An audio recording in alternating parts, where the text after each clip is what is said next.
Hi guys! Welcome back to my content. My name is Yurika G. De Leon and 12 years old.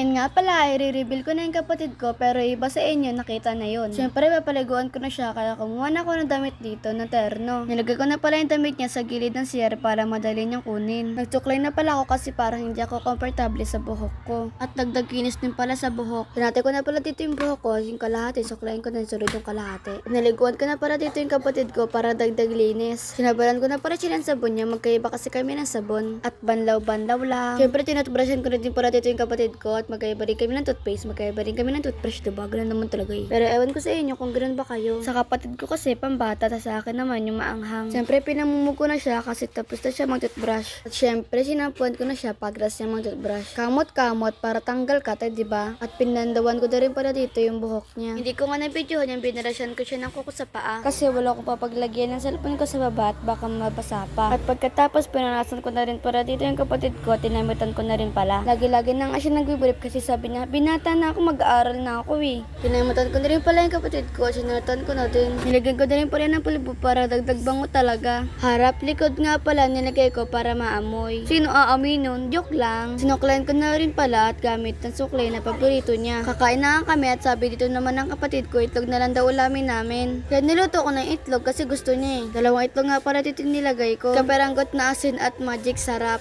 At sabay hinalo ko na din pala. Nilagyan ko na nga ng mantika, tinalo-halo na rin yung kawali. Pinatry ko nga na haluin ng kapatid ko yung itlog kasi alam kong gusto niya. Siya nga rin pala naglagay ng itlog sa kawali kasi gusto niya pa. Pero paglaki na to, gusto maging chef. Joke lang. Unti-unti na nga naluluto yung itlog at binilagdad ko na din. At pagkatapos maluto, nilagay ko na rin pala sa plato. Dito na nga rin pala ako nagluto sa kalan. At pagkatapos kinilid ko na rin pala dito yung kalan. Tapos kumuha na rin ako ng plato. Nagsundok na ako. Siyempre bago kumain, magkurus o kaya magdasal. Ako minsan magkukurus lang ako. Minsan naman magdadasal lang ako. Pero okay na yun, at least naalala yung Panginoon, diba? At tinuruan ko rin pala dito magsulat ng pangalan ng kapatid ko kasi mag-aaral na siya ng kinder. Kung nagsusulat naman ng kapatid ko, kumuha na ako ng nakasusuotin kasi ako'y maliligo na. Nakakapanood ng video ko, naglalagay talaga ako ng pulbo sa leg at sa muka. Nawakan ko na rin pala dito yung kamay ng kapatid ko kasi sabi niya, hawakan mo kamay ko, turuan mo ko habang nakahawak kamay mo. Bala ka, hindi mo ko tinuruan, ayoko na magsulat. Ay, nawakan ko na lang para lalong matuto. At pinagaya ko na sa baba. Pagkatapos na magsulat, ay pinatulog ko na din.